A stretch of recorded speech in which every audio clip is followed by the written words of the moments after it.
Hello friends, இன்றைக்கி நம்ம சோள அடை எப்படி பண்ணுறதுன்னு சொல்லி பார்ப்போம். சோள அடை வந்து டயபெட்டிக் பேஷண்ட்ஸ்க்கு ரொம்ப ஹெல்ப்ஃபுல்லான ஒரு டிஷ்ஷு. நீங்கள் அதில் அரிசியே சேர்க்க போகிறதில்ல, அதுக்கு பதிலாக சோளம் சேர்ப்பீங்க. சோளம் ரொம்ப rich in B12 and folic acid. அதனால் ப்ரெக்னென்ட் உமன்ஸ்க்கெல்லாம் ரொம்ப ஹெல்ப்ஃபுல்லான டிஷ் இது. அதே நேரத்தில் டயபெட்டிஸ் இருக்கிறவங்க இதை சாப்பிட்டீங்கன்னு சொன்னால் அவங்களோட பிளட் சுகர் லெவல் வந்து குறையும்.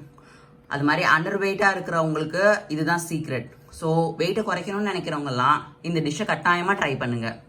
இதுக்கு தேவையான பொருட்களை இப்போ நம்ம பார்ப்போம்.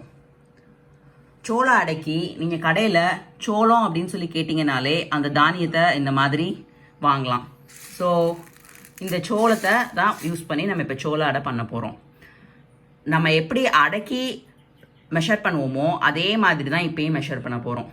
இந்த மாதிரி ஒரு டம்ளரில் 2 கப் சோளம் எடுத்திங்கன்னா 1 கப் கடலைப்பருப்பு எடுக்கணும். So 1:2ங்கிற level. ஸோ இந்த டம்ளரில் நான் 2 கப் சோளம் எடுத்திருக்கேன், 1 கப் கடலைப்பருப்பு எடுத்திருக்கிறேன்.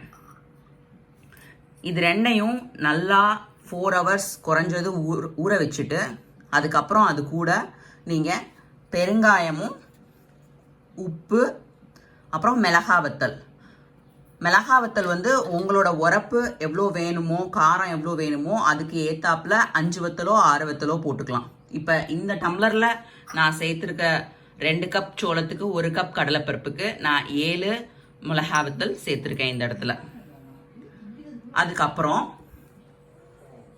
நறுக்கிய வெங்காயம், கருவேப்பிலை, இஞ்சி, தேங்காய், இது கூட முருங்கை இலையை வந்து நான் சேர்க்க போகிறேன். இந்த ஐட்டம்லாம் நீங்கள் மாவை அரைச்சதுக்கப்புறம் சேர்க்க வேண்டிய ஐட்டங்கள். இது ரெண்டையும் 4 hours நல்லா ஊற வச்சு மிக்சியில் அடித்தா கூட போதும். அப்படி அடிச்சிங்கன்னு சொன்னால் இந்த மாதிரி மாவு வந்து உங்களுக்கு கிடைக்கும். இந்த மாவில் நம்ம சோளம், கடலைப்பருப்பு, உப்பு, பெருங்காயம், மிளகாவத்தல் இதெல்லாம் சேர்த்துருக்கோம்.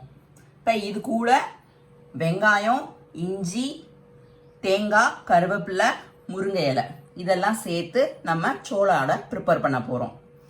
அடுத்து நம்ம தோசை எப்படி ஊற்றுறது, அடை எப்படி ஊற்றுறதுங்கிறத பார்ப்போம். இப்போ நம்ம இந்த சோள மாவில் நம்மளோட தேங்காய், வெங்காயம், இஞ்சி இதெல்லாத்தையும் சேர்ப்போம். இந்த முருங்கை இலையை நல்லா இந்த மாதிரி இலையை மாத்திரம் எடுத்து தனியாக வச்சுக்கணும். அதை ஃபஸ்ட்டு ஆட் பண்ணுவோம். இப்போ அதுக்கு அடுத்தது நம்ம நறுக்கி வச்சிருக்க இஞ்சி, கருவேப்பிலை, தேங்காய் அப்புறம் வெங்காயம் இது எல்லாத்தையுமே அந்த மாவில் ஆட் பண்ணிட்டோம். இது எல்லாத்தையும் மாவில் சேர்த்ததுக்கப்புறம் நம்ம அடையை எப்படி ஊற்றுறதுன்னு சொல்லி பார்ப்போம். இந்த மாதிரி நல்லா கிண்டி விட்டுக்கோங்க. உப்பு வந்து நீங்கள் மாவை அரைக்கும் போதே சேர்த்துருவீங்க. ஒரு தடவை டேஸ்ட் பண்ணி பார்த்துக்கோங்க. உங்களுக்கு உப்பு அதை விட அதிகமாக தேவைப்பட்டுச்சுன்னு சொன்னால் மாவை அரைச்சதுக்கப்புறம் கொஞ்சோண்டு தூள் உப்பும் சேர்த்துக்கலாம். ஃபஸ்ட்டு அடுப்பை பற்ற வச்சு நல்லா தோசைக்கல்ல போட்டுருங்க. தோசைக்கல் நல்லா காயட்டும். அதுக்கப்புறம் நம்ம அடை ஊற்றலாம். இப்போ கல் காஞ்சதுக்கப்புறம் நம்ம அடை ஊற்றுறோம். கொஞ்சம் கட்டியாக தான் ஊற்றுற மாதிரி இருக்கும். அப்போ தான் டேஸ்ட் நல்லாயிருக்கும். தோசை மாதிரி உங்களுக்கு ரொம்ப மெல்லிசாலாம் வராது. அடைனாலே கொஞ்சம் கனமாக இருந்தால் தான் அதோட டேஸ்ட்டு ரொம்ப நல்லாயிருக்கும். இந்த மாதிரி ஒரு லேயராக நல்லா போட்டுட்டு சுற்றி எண்ணெய் விட்டுக்கோங்க. இப்போ ஒரு சைடு நல்லா வெந்துருச்சு, நம்ம திருப்பி போட போகிறோம். இப்போ 2 சைடும் நல்லா வெந்துருச்சு. ஒரு தடவை திருப்பி போட்டதுக்கப்புறம் உங்களுக்கே தெரியும் அது. இந்த பாருங்க, கோல்டன் ப்ரௌனில் 2 சைடும் வந்துருச்சு. இதோ சுவையான சோள அடை ரெடி ஆயிடுச்சு. அதுக்கு எங்கள் வீட்டில் தேங்காய் சட்னியும் வெங்காய சட்னியும் வச்சுருக்கோம். தேங்காய் சட்னி பர்ஃபெக்ட் காம்பினேஷனாக இருக்கும். நீங்களும் உங்கள் வீட்டில் இதை ட்ரை பண்ணிவிட்டு உங்களோட கமெண்ட்ஸை ஷேர் பண்ணுங்கள். எங்கள் சேனலை சப்ஸ்கிரைப் பண்ணுங்கள். பாய் பாய்.